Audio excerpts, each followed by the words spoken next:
Hello and welcome to the Star Family Wisdom podcast. I'm Jenna, founder of Star Family Wisdom and also a former global vice president for Whole Foods Market. I am so glad you are here with us today as we are nearing the end of season 1 of the podcast. This is our next to last episode this year in 2022 before we wrap up and plan for an even more exciting season 2 in 2023. And if you're new to the podcast, welcome. Star Family Wisdom is a paradigm shifting podcast community and modern day mystery school for your spiritual and cosmic evolution. We're here to support you on your journey, no matter where you're at on that journey. And at Star Family Wisdom, we are experiencers of ET contact and paranormal, supernatural phenomena. And it's through those experiences that we share with you wisdom, guidance, and information that can help you become a powerful creator of your life experience and prepare for contact.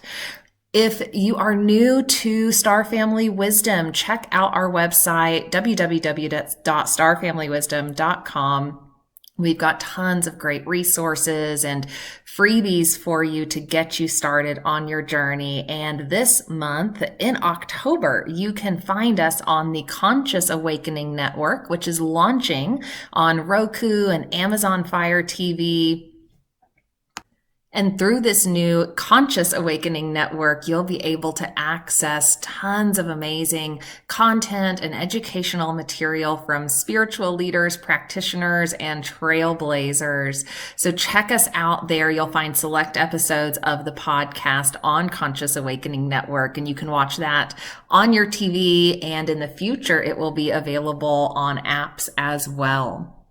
In today's episode, I want to talk about manifestation and mastering manifestation for the new earth. We've had a few casual conversations about manifestation this year so far, and one of my passions at Star Family Wisdom is teaching about creation and how we create our reality and how you can step into your power as a creator, as God, as a piece of source, a piece of this unique and complex whole that we call our universe.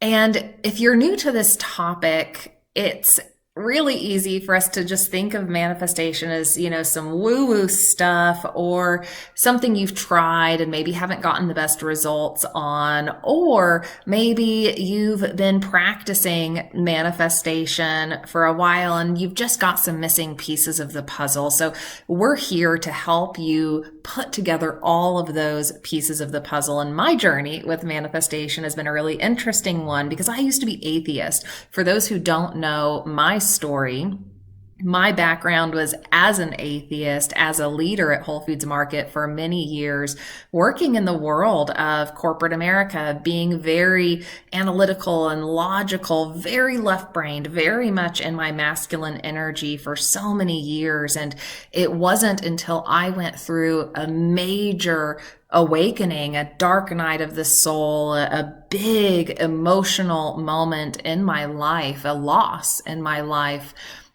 that I started to access some of my supernatural or extrasensory perception abilities. And it was through that experience that I started to question my reality, and I started to dive deep and learn about ancient wisdom, learn about new quantum science, and ultimately, that spiritual awakening led to me uncovering memories of lifetimes as an ET and subsequently being contacted by my star family, beings with whom I have soul bonds, who just happen to live in a different place in our universe.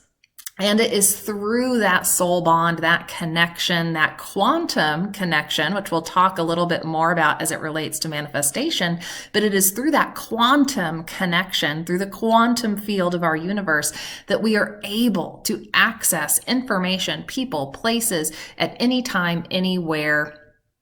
And it is through that ability that this contact experience started to manifest for me. And as I unpacked all of that, all of the complexity that comes with that, moving from being a former atheist to unpacking these very supernatural experiences that were happening for me, that I started to really expand my consciousness and remember things that my soul already knew. And it was through that remembering process and this process of connecting the dots on ancient wisdom, new mind body science, that I've been able to become a master of manifestation in my own right. I have since moved on to study shamanic energy medicine. I'm a master shamanic energy medicine practitioner. And at Star Family Wisdom, we combine a lot of this very broad information to help you create practices and ways of living that allow you to experience the best version of yourself and your reality that you can.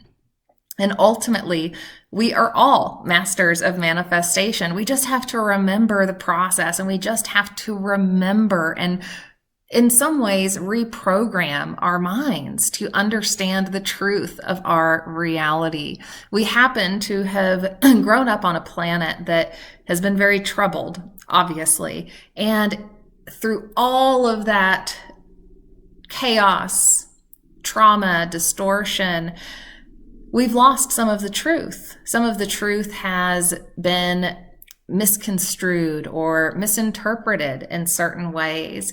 And we can also understand ourselves as humans as almost like these biological computers that get programmed. And once we've been programmed a certain way, that starts to dictate our reality. So we're going to talk about that a little more, and we're going to talk about how we can return to the highest state of human expression, which allows the highest state of divine expression to flow through us and ultimately activate our powers of creation, our power as God. So we'll talk for a moment about the basics of manifestation, and it's helpful to have a foundational understanding of our spiritual reality and the fact that we are souls and that we have a soul, and we can think of our souls as energy and consciousness, and we can think of our own consciousness as being non-local, right? That our consciousness doesn't originate in the brain. It comes from somewhere else, and our brain is simply a receiver. Our brain is a mechanism through which consciousness is directed and consciousness is received.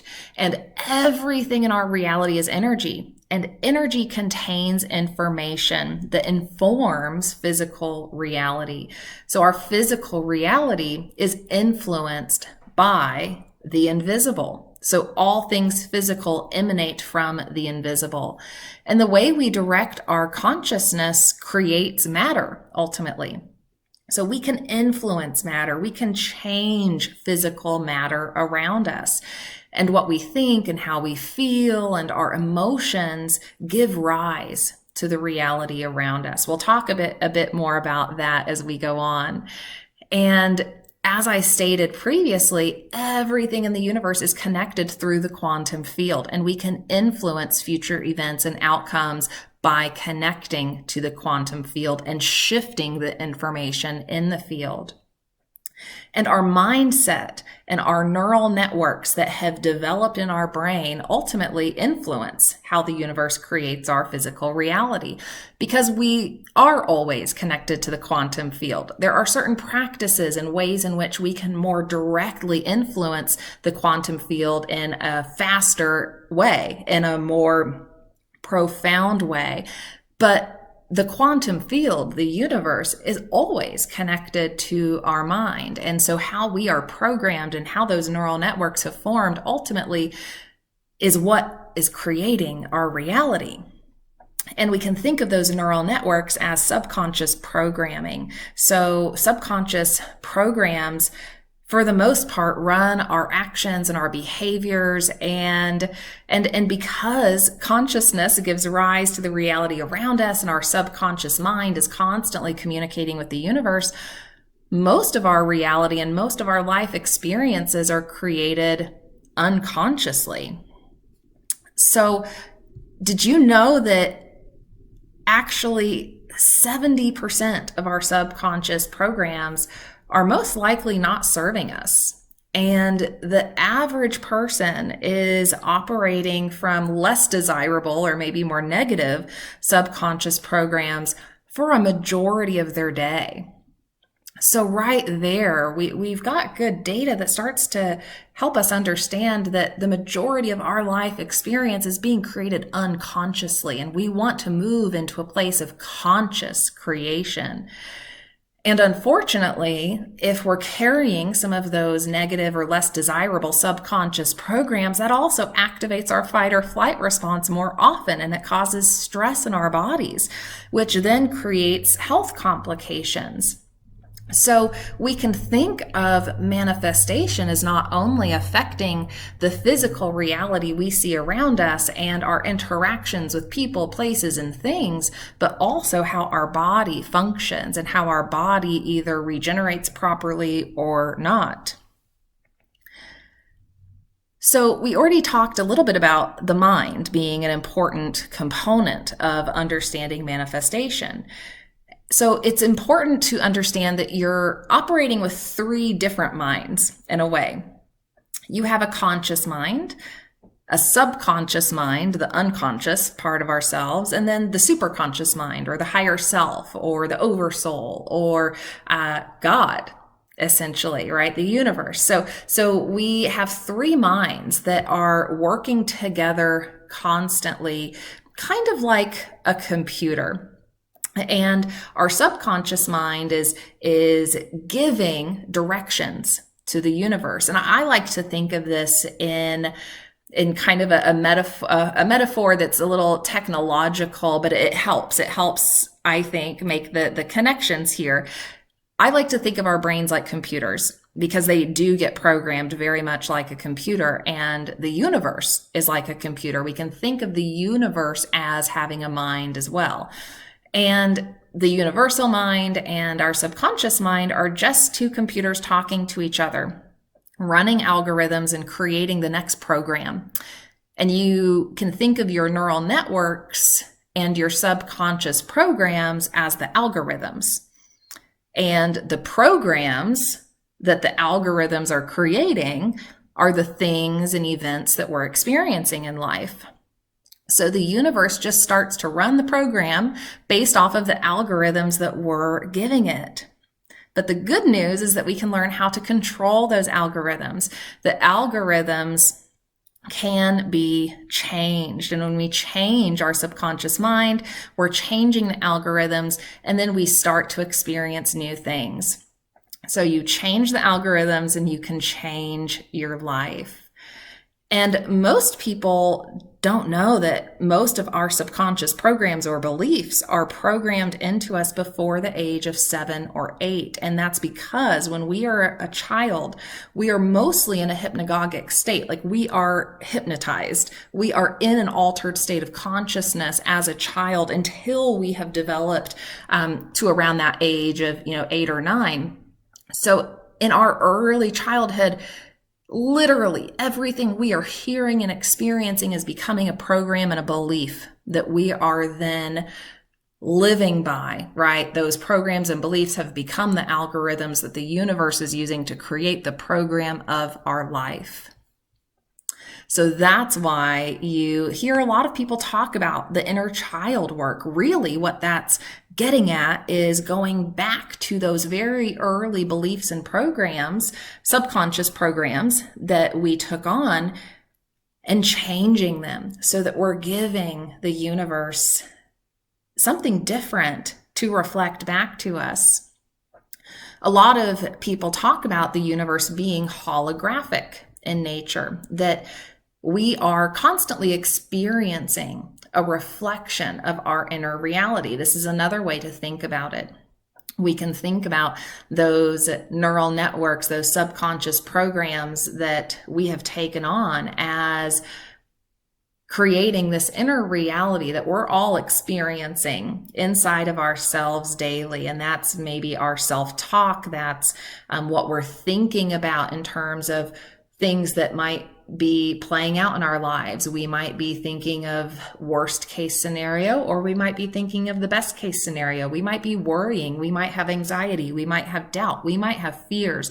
We might be operating from a state of joy and from a mindset of miracles and magic. It all depends on how our minds have been programmed, and ultimately what sort of inner reality that is creating for us. And so that's another way for us to think about how the universe is in communication with us. So this is a constant game of communication between ourselves and the universe is constantly reflecting back to us that inner reality. So how do we change the algorithms? How do we change those subconscious programming that we've taken on? Well, it does take a little work. And this is where a lot of people get stuck with manifestation. It's not as simple as conducting a ceremony and stating your wants and desires and intentions to the universe. That's part of it for sure. But we've also got to do some really deep healing work and reprogramming work to change those algorithms, because it is possible to move from a state of maybe limiting beliefs to a state of empowerment and a state of operating from limitless possibilities. And so the first step is really digging deep on your healing journey, because trauma, whether that was from this life or a previous life, impacts our subconscious. That information is still living in our energy field. It is still living in our mind somewhere. There is some subconscious programming or neural network that was formed when that trauma occurred. And that is still running programs in our lives.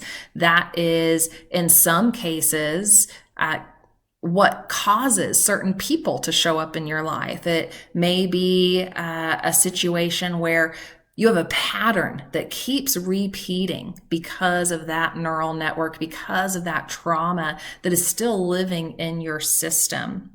And so we've got to do the work to release those deeply held traumas or distorted imprints. In shamanic energy medicine, we talk about how the energy field gets distorted or imprinted with all this information.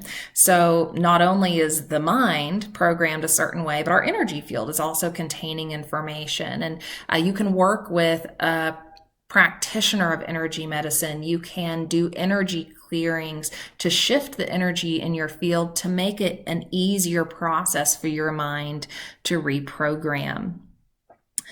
You can also do a lot of deep mindset work to understand your unconscious behaviors and those unconscious programs that your mind took on.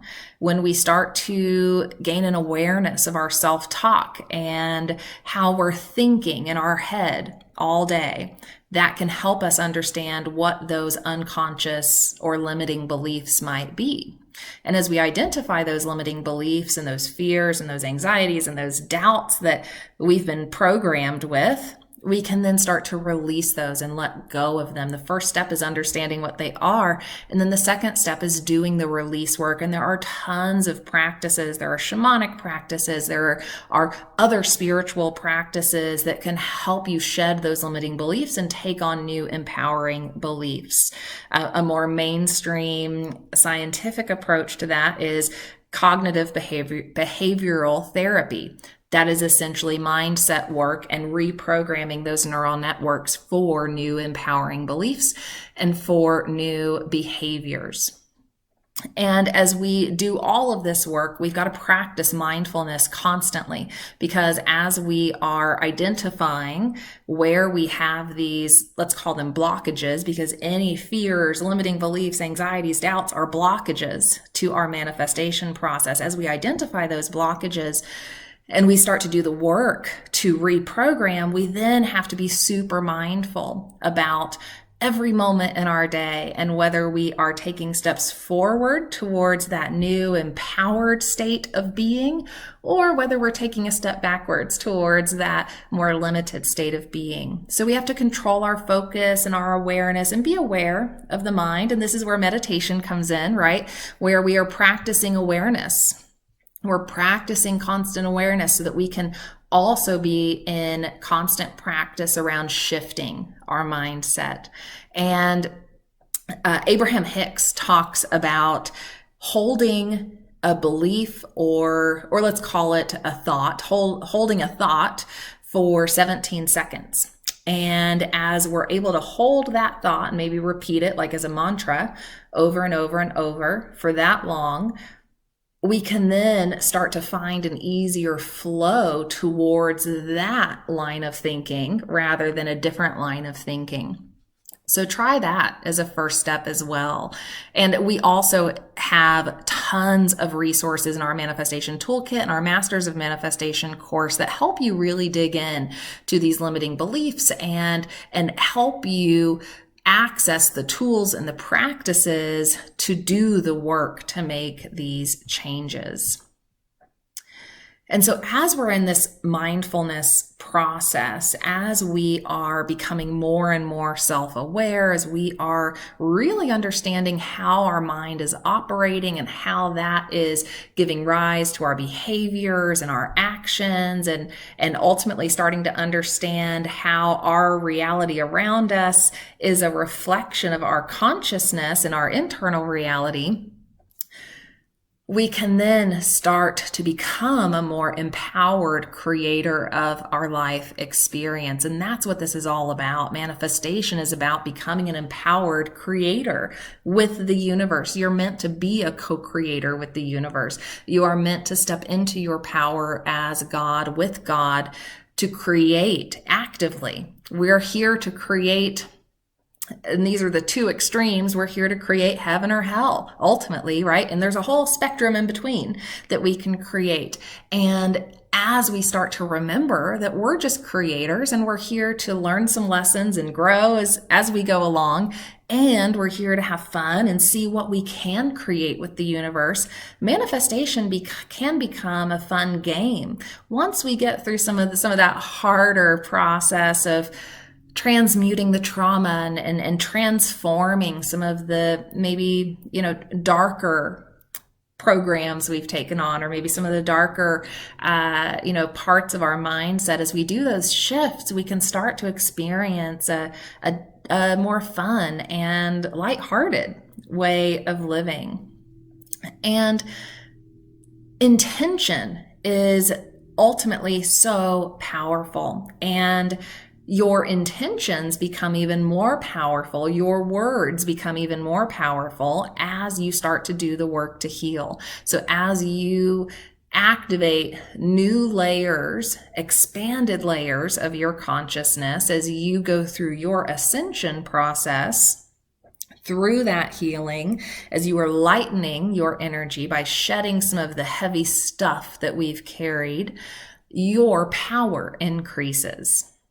And there are a lot of other things that come along with this too, like learning the spiritual laws of the universe, which you can dig into even further in the Masters of Manifestation course, or acting in highly moral ways. One of the things I love to say is morality makes you more magical. And it's true, because when we are in harmony with all of life is going to support us in more beautiful ways. So we can use the power of intention as we become more powerful beings to direct consciousness in the direction we want it to go. And you can just think of this as your intentions directing energy. So you're using your mind to direct energy and to create. And you are in constant conversation with the universe. And you want to be intentional, right, about the situations that you're creating. You don't want to be living in an unconscious way where you're just reacting to life constantly, right? You want to be in the driver's seat. And As a caveat there, we live in a complex world. We live in a world that is in the process of healing from a ton of trauma, and we're going to continue to experience some complications and challenges as we transition eras. So there will be things we have to react to. There are challenges that life presents us. That is part of life. So it's not like we avoid any challenge in our life. And if we're growing and learning, that's part of the game. But we can experience an easier flow through some of those challenges as we implement these practices. And now I want to switch gears for a moment and talk about how we change the future, or rather how we connect to a different future, because all possibilities exist right now. Anything that could happen, that will happen, has happened, already exists. It is already a possible event that is accessible via the quantum field. So we can think of, again, our universe almost like a big computer, right? Where there are all of these probabilities and possibilities that exist. And we can connect to those different probabilities and possibilities. And you might have heard the term timelines before. And you can think of a timeline as like a cord of light that is reaching from the present into the past and into the future as we perceive it, if you think of things in a linear fashion that way. So we currently are attached to a particular timeline, which is based on past events that have taken place, and that timeline is moving us towards a particular future.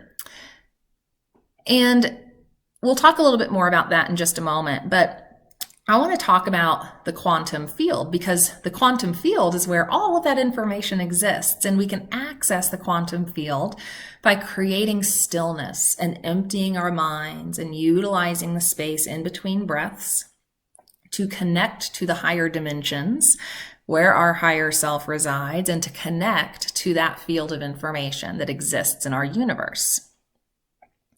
And just as a side note and a little background here, in physics, there's a principle called the Heisenberg uncertainty principle, which says that the observer influences the outcome of events.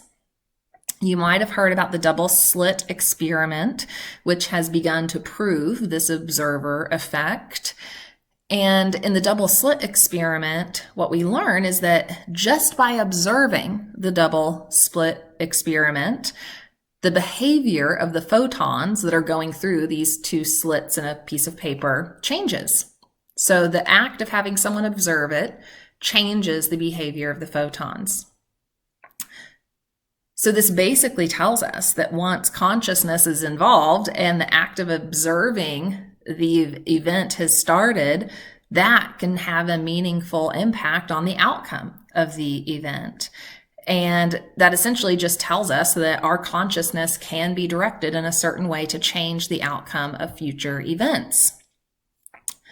So once we have been able to tap into the quantum field and connect to a possible future that is more desirable than a probable future, you can start to cement that connection with the conscious or the subconscious mind. And I want to just identify briefly the difference between probable future and possible future. So you might remember, from school, probabilities, right? That there are a set of probabilities that are more likely based on events that have occurred, right? So there are probabilities that are highly likely, and then there are probabilities that are really unlikely based on, right, the events, actions that have occurred, based on who we are, right? Like, it is highly probable that I will become an author in my lifetime. it is less probable that I'll become a movie star in my lifetime, as an example, right? So just based on how life has gone, based on all the things that have played out, we end up with these varying set of probabilities. And you can think of the trajectory of your life and the future as being attached to one of the highest probabilities, right? So you've taken all of these actions in your life. Life has led you in a certain direction, and you have now created a certain set of probabilities for your future. So there might be this tunnel, this window, right, that opens up for your future that is more likely based on all the things that have played out and based on where you're at in your life. But there might still be this 10% probability that exists that might be really difficult to pull off, that might be really difficult to manifest under normal circumstances because you've already created this energetic momentum towards a particular probable future. But we can connect to those less probable futures, those possibilities that are way outside of our energetic momentum that we've created. And we can make a shift towards those less probable possibilities and connect in a way that allows the universe to move us toward that. And so when we are able to tap into the quantum field, we can do that. We can connect to that possible future that is a little more desirable than your probable future. And one way we can do this is through timeline tracing, or the process of shamanic journeying. And many shamanic cultures have utilized this process. It's a meditative process to connect to all probabilities, all possibilities, and attach an energetic cord to a different timeline. And historically, this has been used to help tribes find food or facilitate healing or to identify danger. One of my teachers, Alberto Violdo, likes to talk about it from the standpoint of, if you have a certain, maybe physical complication or potential health trajectory, it might be possible to identify a timeline in which that doesn't exist in the future and attach your energetic cord to that timeline, and then allow the changes in life to take place to move you towards it. And so this has been something that, many seers and shamans and spiritual masters around the world have understood and have implemented. And this is essentially the process of manifestation, connecting to a different timeline and allowing life to unfold according to that timeline. And so once we've established that connection, we'll find that new opportunities emerge. There might be new decisions to make, and your life will start to move in the direction of that possible future that you have now connected with. That does require action from us, and it can require big upheavals in our life to make those sorts of big shifts towards that 10% future that we want to experience, right? So we want to be outside of the bell curve of the more probable future that our energy, our momentum has started to create for us. And generally, most of us have created a momentum towards a future that we probably don't want as much as a future that is more joyful, more healthy, more magical, more easeful, right? We want to be moving in that direction. We don't want to be moving in the direction of stress and disharmony. And so we learn about this from a variety of ancient teachings. We learn about this from quantum physics, and ultimately we can utilize this practice to start to move towards the possible future that we want and to establish a new timeline for ourselves. And in the Masters of Manifestation course, you'll also get access to 4 quantum journeys that help you in this process of connecting your subconscious mind with the quantum field and making those energetic shifts that will help you start to experience a different version of reality. And as we do this work through meditation and journeying and clearing trauma and being more mindful and setting intentions, it's really important to also operate from a state of receptivity. And I mentioned at the beginning of this episode that so much of my life, my early life, was really focused in my masculine energy because I was a leader and I was in an environment where I had to operate in a more left brain mode. And I lived in a way that wasn't as balanced as it could be.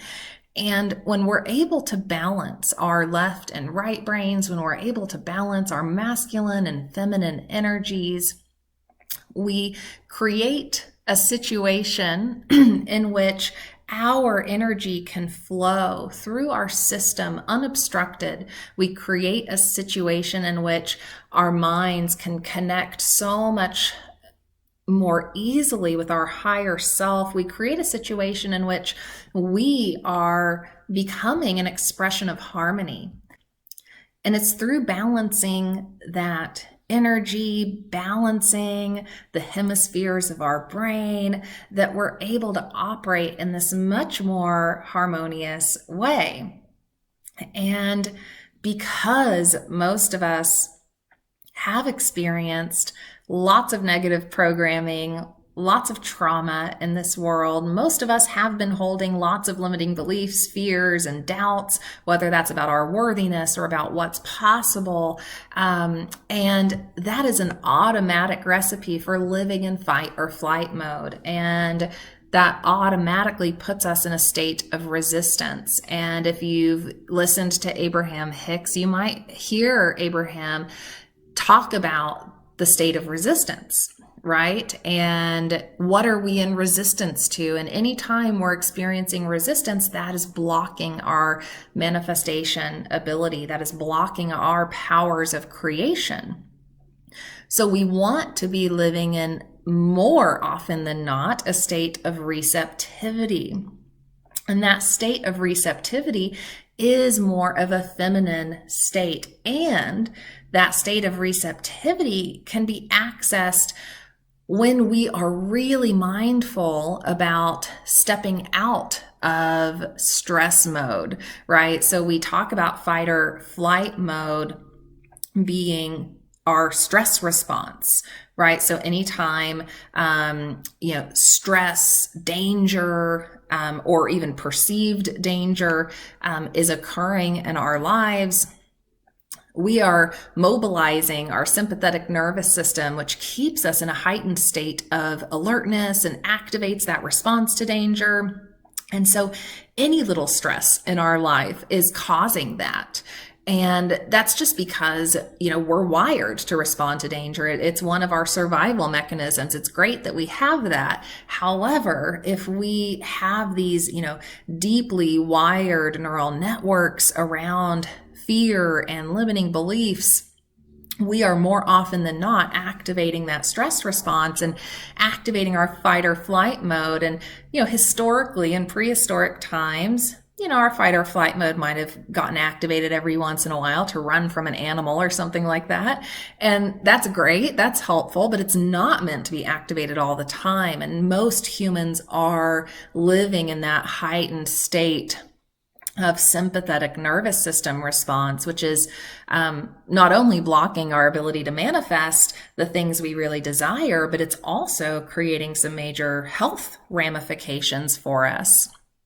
And when we're in fight or flight mode, we can't learn or create or communicate well because we're focusing all of our body's energy on survival. So like if you've ever gotten triggered, right? Like that is your fight or flight mode getting activated from something, right, that is now putting your body into survival mode. And so when you're triggered, like, you can't think well, you can't respond well. That's why in a lot of our relational conflicts, right, we shut down, we cry, we can't communicate. It's because our brain can't function properly when we're in survival mode. So we have to learn how to get out of that mode. We have to learn how to activate our parasympathetic nervous system.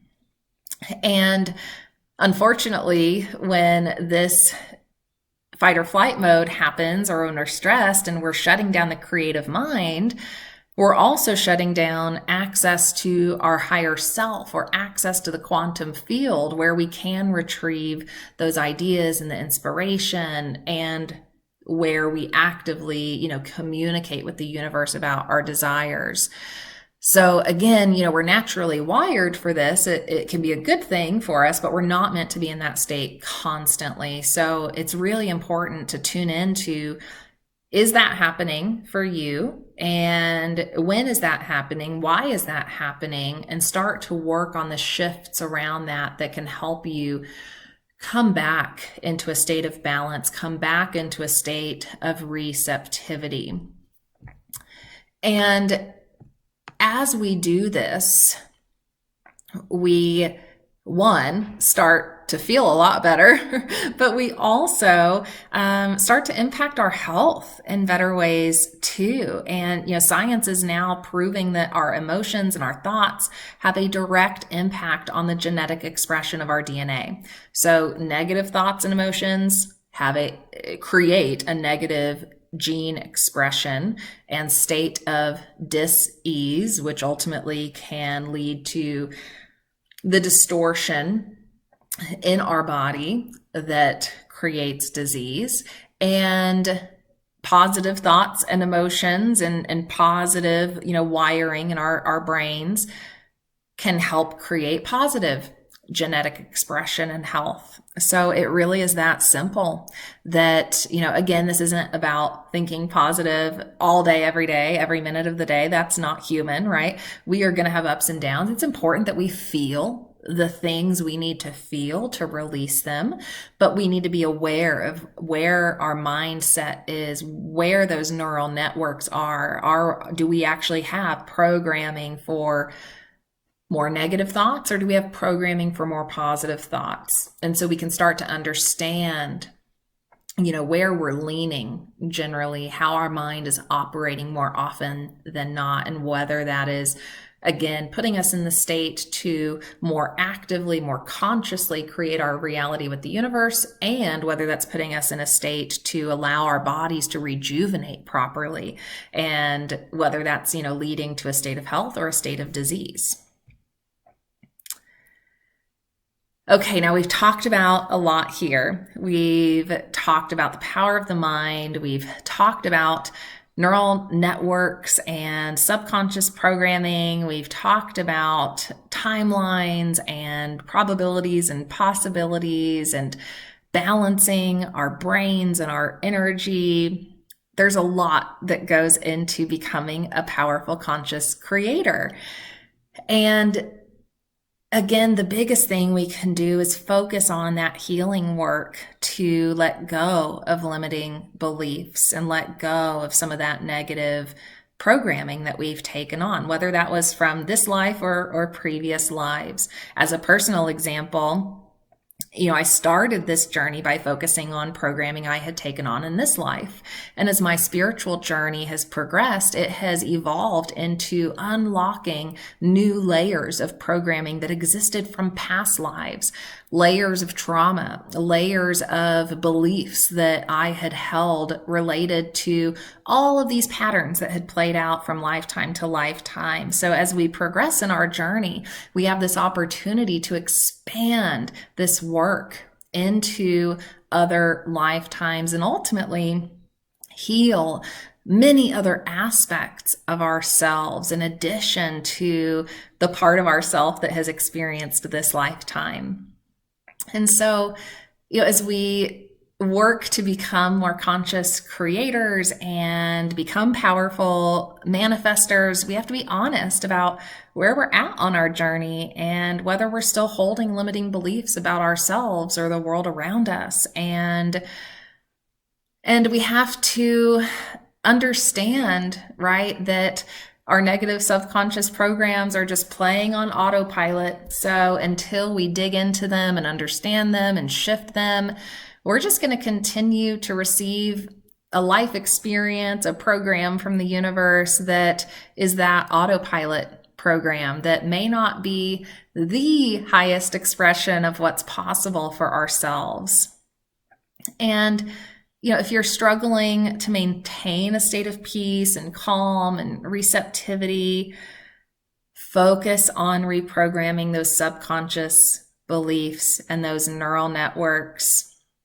That is the biggest step you can take to live a more peaceful, healthy life outside of being able to put practices in place to manifest new things into your reality. Just living a more peaceful and healthy life is a pretty good result from this work. So as we get close to wrapping up here, I want you to ask yourself the following questions. Are your behaviors stemming from a feeling of lack, scarcity, fear, or other limiting beliefs? How are you behaving? How are you responding to life? And just pause and notice that and ask yourself, where's that coming from? Why am I behaving that way? Why am I acting that way? And do you actually have doubts about your ability to manifest? That might be a limiting belief right there. Do you believe you're worthy of having abundance and living in a really lovely, joyful way? Or do you believe that suffering is necessary? Do you believe that you're worthy of having the things that you desire? Or maybe do you have fear about being enough or having enough? Or do you have fears about how others perceive you? These are really good places to start, because as we do this sort of self-inquiry, it helps us understand where we might have some limiting beliefs living under the surface. And we talked earlier about inner child work, and we don't want to dwell on traumas, right? We don't want to fall into the mode of being a victim, right? But reflecting on childhood upbringing and those very early years can be helpful in unpacking those unconscious or limiting beliefs, right? For instance, if you were taught that it's a sin to have wealth, or that only certain people are capable of achieving financial success, you probably have a subconscious program or belief that is keeping you in a state of lack. These are the things we've got to dig into to shift and reprogram our minds to believe new things, because ultimately our beliefs are what the universe is going to reflect back to us. So how do we put all this together? What is the practice of manifestation? A few things to remember. Your mind is so powerful. That's the first place to start, to really understand how your mind is operating, how it got that way in the first place, and then to do the work to shift, and practicing mindfulness every single day to shift from one line of thinking to a different line of thinking is the practice that will help you make those shifts over time. Meditation with intent and visualization, daily affirmations, continually implanting new empowering beliefs into your subconscious mind is what we need to be focused on. We can also fast track that by using hypnosis. We can fast track that by doing lots of guided meditations and the shamanic journeys that I talked about earlier. By going into an altered state of consciousness, we can more quickly shift those neural networks. You can even access a few affirmation videos on our YouTube channel so that you can get yourself into a nice, relaxed, meditative state and just let those words wash over you. Just let your mind latch onto those words. And as you're in that relaxed state, again, you're in a hypnotized state, you're in an altered state of consciousness generally, and that's going to help those words, those new beliefs sink in a little easier. And we need to limit stress and prevent anxiety and doubt and get ourselves into a receptive state. And then we can layer on practices like ceremony and vision boarding and creating a life vision and manifestation journaling and new moon rituals and all of these extra things that help us really start to create and get into conscious conversation with the universe. But today, your actions and homework is to really focus on your mindset and to really understand where's your mindset at and what beliefs are you carrying. So if there's one takeaway from today's conversation and this episode is to really just tune into that. Over the next few weeks, just stay in that daily mindfulness place and ask yourself those questions that we talked through a few minutes ago. Do some journaling about that, because as we do that, we can then start to bring to light what those unconscious parts of ourselves have been communicating to the universe. And through that work, you are becoming a more powerful creator of your reality, and you're going to start to experience a much different version of reality. So as we wrap up today, I wanted to also just share a brief example from my own life about a recent manifestation that occurred, and we'll go deeper on this topic in a future episode. But as we get to a state where we are more receptive and we've cleared a lot of that trauma that has existed in our field and our mind, we can start to access other realms a little easier, right? We can start to access the higher dimensions a little easier. And part of my practice this year has been going a little deeper on ancestral healing.